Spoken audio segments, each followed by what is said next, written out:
Praise the Lord, Truth Tabernacle family. I want to thank you for joining me on this 21-day journey. Just a little bit of background into this book and why I felt like it would be an important part of the beginning of this year. A few months ago, this book was recommended to me. It's called the Book on Prayer. And as I began to read it, I felt very strongly that it should tie into the vision that we have for 2021. And so I decided to get a copy for each family in the church and encourage you to read through it with me over the next 21 days. And as you have likely heard if you were in service or watched service on Sunday, there's a devotional for each day of the next 21 days. And so because I know that reading is a challenge for many people and retention and what have you is a challenge, I decided that I would read through this book with you to give you this tool to aid you, and I encourage you to read along, and if you have a family, maybe sit around as a family and read and listen together. Make it a time of devotion as a family. This book is written by Brother Ken Gurley, who is a pastor in the United Pentecostal Church. He has served as a general board member for many years. He was our former general youth president, very influential leader in our fellowship, and this book I find so very powerful on the subject of prayer and the need of prayer, and it's a very, very heartfelt and a challenging book that I wanted to share with you. So today I'm going to begin reading the introduction from the author and understand that as I read it, I'm reading his perspective and from his voice. So when I'm saying I'm not referring to me, I'm referring to what he is speaking about in his experience and how this book came about.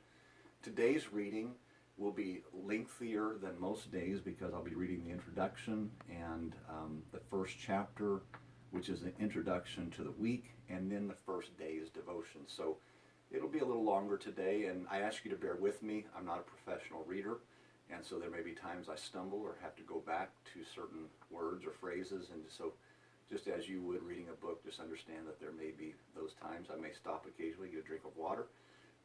But I hope together we can navigate this journey and come out on the other side more prayerful, more connected to God, and more connected to His purpose. So without further ado, I'm going to start the reading of the book, and I'm going to start on the author's foreword, where he begins to talk about his journey in this. CHALAH, I wrote. What does that mean, I wondered. A training conference I attended decades ago at a small church in Houston marked the beginning of this single-word epistle. I can't say I wanted to go to the meeting. My schedule was pressed, and I certainly did not want to spend the little time that I had at a training conference for Sunday school teachers. As in all matters, great or small, God had other plans. I was newly married, newly degreed, and freshly certified in accounting. My life was in front of me. My eyes saw only unlimited possibilities, my heart filled with matchless hope.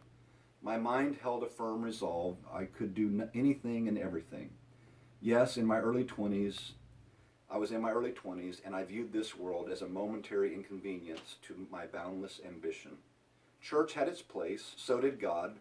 Each was pigeonholed in the rigid schedule I had developed to get through college while working full-time. I confined to Sunday and Wednesday, and I really believed at the time I deserved some sort of merit badge for that. God was to be worshipped at church and thought about when I hit the occasional bump in the road. The Bible, I loved it. I loved teaching Bible studies in homes. I enjoyed reading it and sharing lessons with the various children, youth, and adult classes I taught. Yet I couldn't really say the Word of God had made that most protracted and vital 8-inch trip from my head to my heart. It was in my spirit, but it was not hidden in my heart. Prayer, I really tried.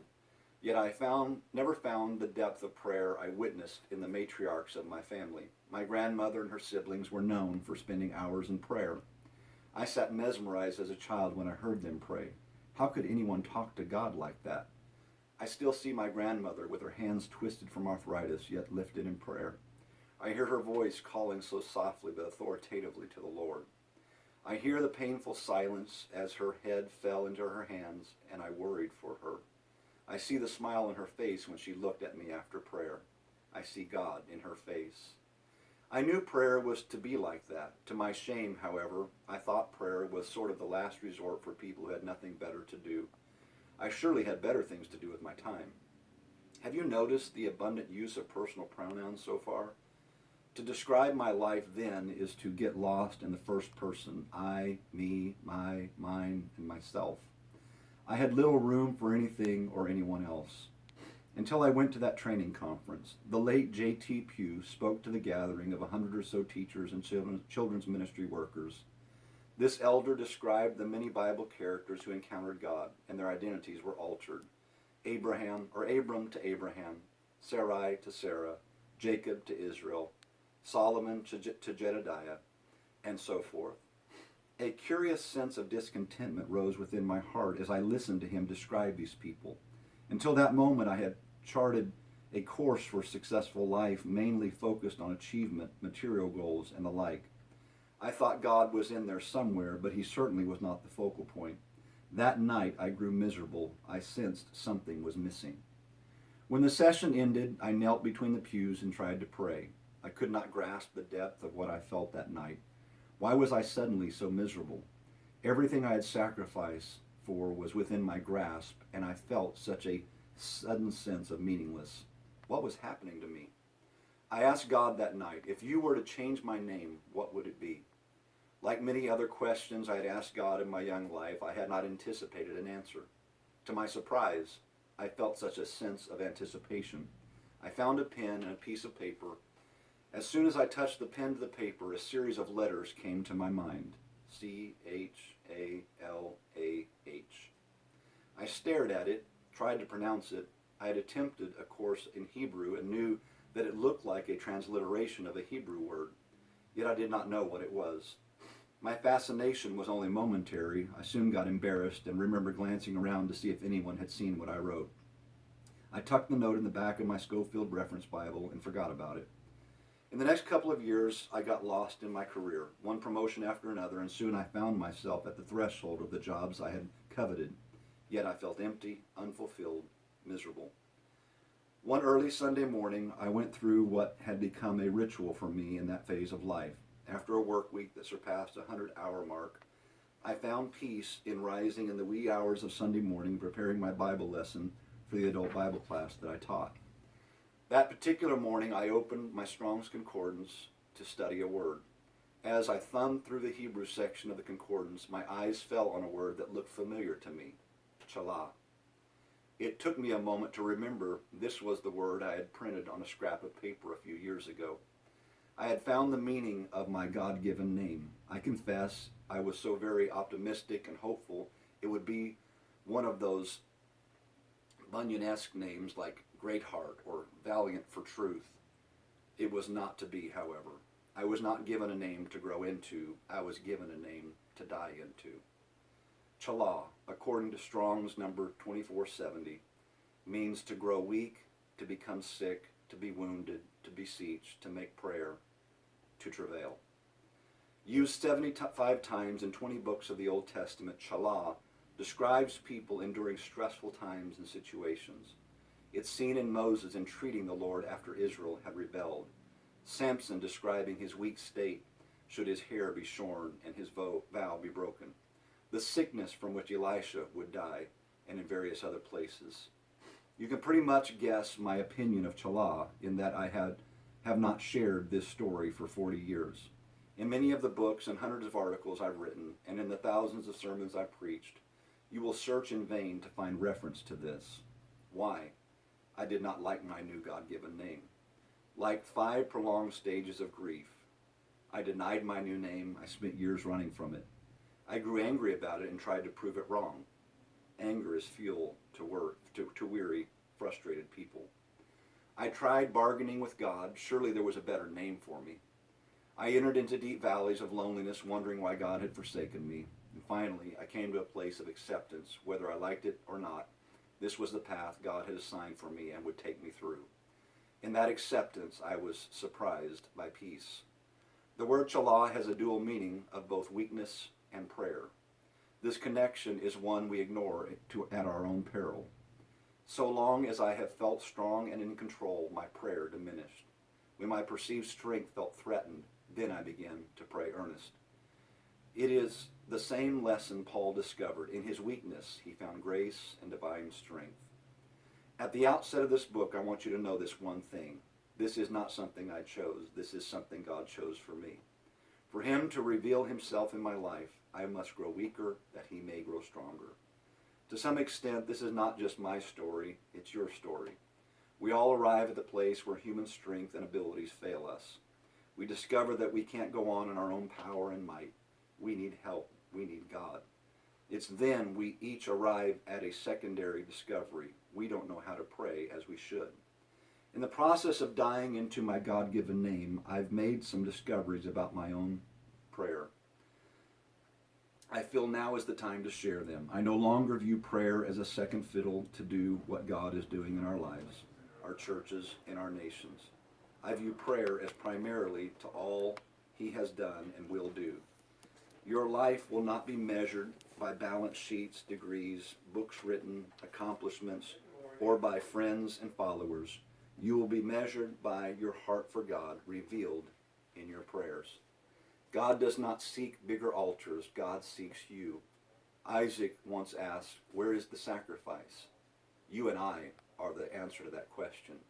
We are the living sacrifices devoted to God. Are you available for this? I hope so. Do we live in an age when prayer needs to be reawakened? I believe so. Is now the time? I know so. My name is Shalah. This is my message. Introduction.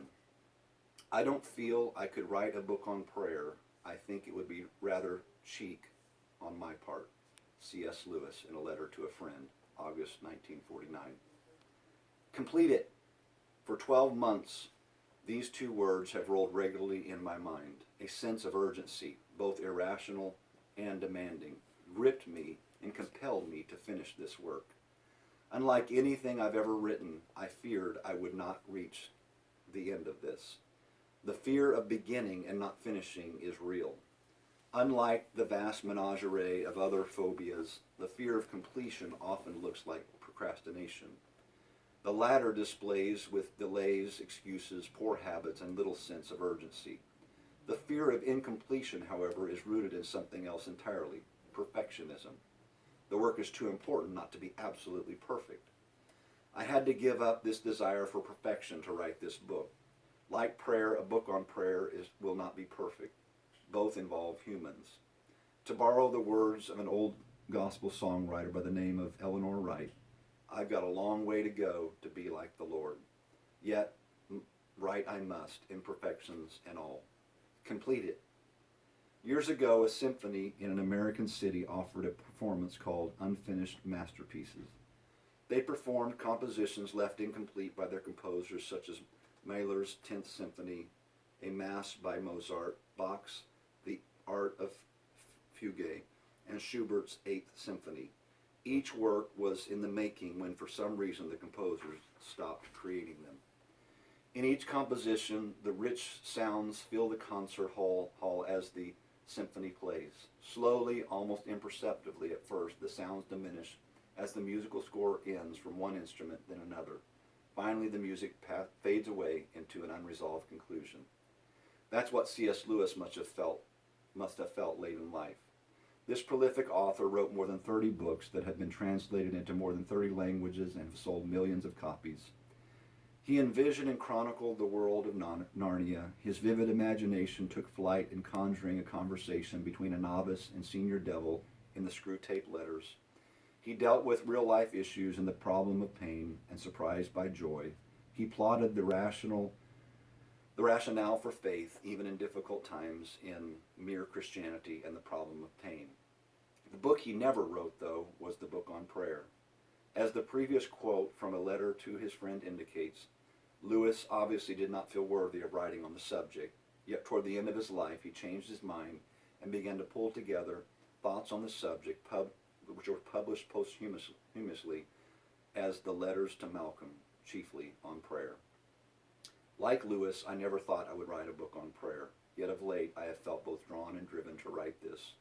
I could tell you The classics on the subject and the biographies of people praying I've read on the subject.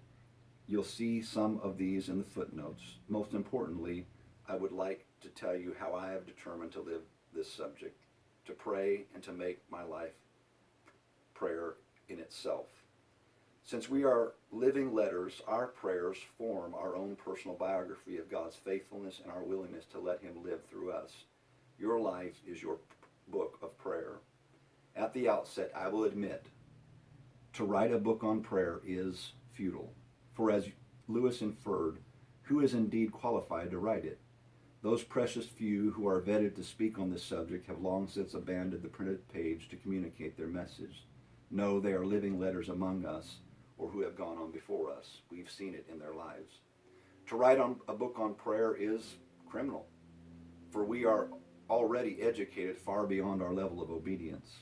To share more on what we could and should do is only to invite greater disobedience at best and rebellion at worst. High crimes and misdemeanors in the world, in God's world. To write a book about prayer is needful, for something has indeed gone wrong for the 21st century believer and the Western world. Mindfulness to the squeaking wheels of a 24/7 world is viewed as essential. Mindlessness to the still small voice of the eternal world is normal. Any time the infinite becomes optional, prayer grows expendable. So I write knowing I am not the best representative on this or any other subject.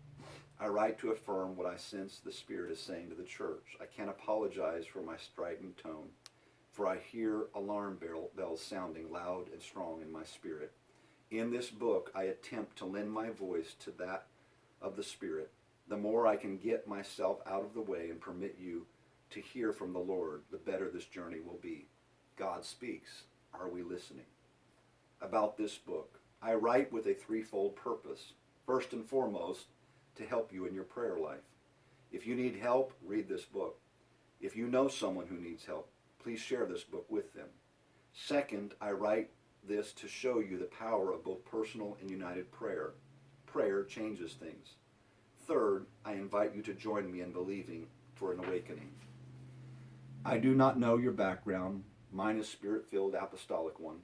My teaching in some areas may stray from what you are accustomed to, yet I suspect we will agree on 99% of this. I urge you to set aside prayer over anything with which you disagree. The need for this book is too great to be distracted from the main thing, seeking the face of our Lord. This book can help us. The book is divided into 3 sections. The first section, we have identified the missing piece in our lives and churches, the forgotten wings of personal and united prayer. The second section will show you how prayer played a prominent role in the great awakenings of the past age. The third reveals how you and I can engage in what God is doing in our present day. Each introductory section is followed by 7 devotions, yielding 21 daily devotions in all. These devotions complement the subject of the preceding section. More importantly, each is designed to underscore our need for prayer and encourage us to pray. You can read the entire book through if you like, or you can read the 3 introductory sections first, followed by the devotions. Most probably, however, it would be best to read through it as written. Each preparatory section will lead you to the 7 devotional chapters. Each chapter will hopefully lead you to prayer. I urge you to take time to pray through these devotions. The last thing I want is to write a book about prayer that ultimately fails to strengthen your practice of prayer. My aim for writing this book is not low, but very high. I hope for nothing short of a divine revelation in your life. I believe for a genuine paradigm shift in each and every truth-loving church in our world. I anticipate an awakening in America and every country where believers will turn to God in faith. It won't require many, just a few of us. If enough of us will unite in prayer, change can indeed come. I said can and not shall, because the span between ability and probability can only be crossed by the bridge of intense desire. Fair warning, you deserve a heads up.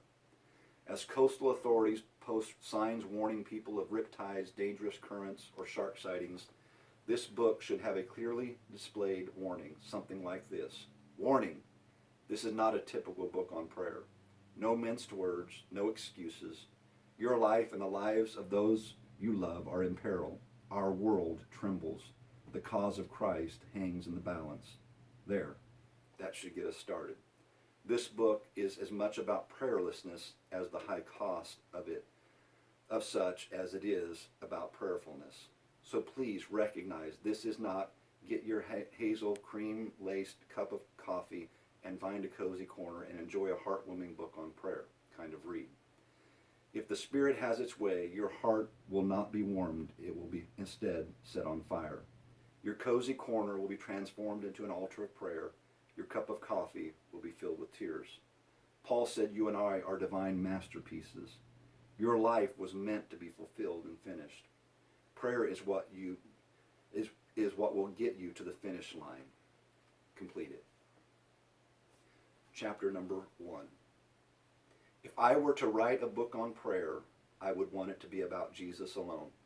I would fill it with meaningful things, lessons learned, insights gleaned, and observations made. I would not want it stuffy or self-important. I would want it real to the point of painful transparency. More salt, less sugar. Shalom. Whatever happened to prayer? What has happened to us? The third millennium dawned with such hope and promise. Such noble aspirations were quickly dashed by the events of 9/11 and the seemingly never-ending war on extremism and the rise of radical ideologies, and the erosion of moral and spiritual strongholds. The fabric of our world seems stretched to the breaking point. As Yeats mournfully opined in The Second Coming, things are falling apart, the center cannot hold. Mere anarchy is loosened upon the world. A new day has come, but it's already evening. Its sun rise at sundown. As the days of creation began in the evening, so too does this pivotal day. The shadows lengthen, the darkness gathers. As most fowl roost when the sun sets, believers have likewise folded their wings of faith and prayer. We tend to grow quiet and still. We do not stretch out our wings and soar into the heavenlies. Our voices grow ever more silent. Our wings of prayer grow dusty and atrophied. We sense increasing chaos around the corner. Mayhem creeps like a toxic fog over the hearts of men. Anxiety has come and just will not leave. Other uninvited guests with names like violence, hatred, prejudice, and strife have seized our national attention and collective angst. Believers struggle to come to grips with these seemingly rapid changes. Churches struggle to survive in a culture gone haywire. Marriages and families are on the brink. Frequent sightings of the ness monsters, hopelessness, worldliness, and selfishness lend support to the realization something old and ancient is loosed upon our modern world. Today's believers, divorced from timeless and holy habits, are no match for the old evil beast. In one generation, we have seen the most significant moral collapse witnessed in our country's history. The loosening of sexual mores in the 60s was profound. We observed a 300% rise in illegitimate births, 50 million abortions in one generation, 1 in 2 marriages ending in divorce, the collapse of morals in music, media, and popular entertainment, and a rise in the number of social ills. You would be excused to think churches are doing better than the nation as a whole. If they are, it's not across the board and probably not as much as you feel. Morality, or the lack thereof amongst the majority of churchgoers, largely mirrors society as a whole, and church-going plummets. The United States follows the path of Europe. Only 20% of American adults regularly attend church. Some 94% of churches are either plateaued or declining. Only 6% of churches are growing. Fewer still are growing when you factor in the community's population growth. Thousands of churches are up for sale at any given moment in the United States. We may take some degree of comfort that this could be different in the realm of the Spirit, truth-loving churches. Yet, before we get too complacent, we need to take a long look at ourselves. Are we reaching, teaching, and discipling the lost? Have we become a parking, seating, and space? Are we having parking, seating, and space problems? Or has it been long time since we've seen the church consistently filled with hungry, thirsty souls? What about our own lives? Are we more satisfied with our walk with God today than we were yesterday? Or have we grown discouraged and set aside our diligence and discipline in pursuing his face. Bleak? Yes. Hopeless? No. Please, let's paint the canvas as dark and hopeless and realistic as it is. Only when we get real before God can we find the solution to what we need. The diagnosis. Are you still with me? I know this is difficult, but it really is needful. If we can be vulnerable and transparent, we can admit something is wrong. We suffer from a pervasive sickness that pierces the beneath the fifth rib and plunges straight to the human heart. The diagnosis, we suffer from acute prayerlessness. We can talk about prayer, but we don't pray. We can read about prayer, but we don't pray. We can hear about prayer and even preach about prayer, but we don't pray.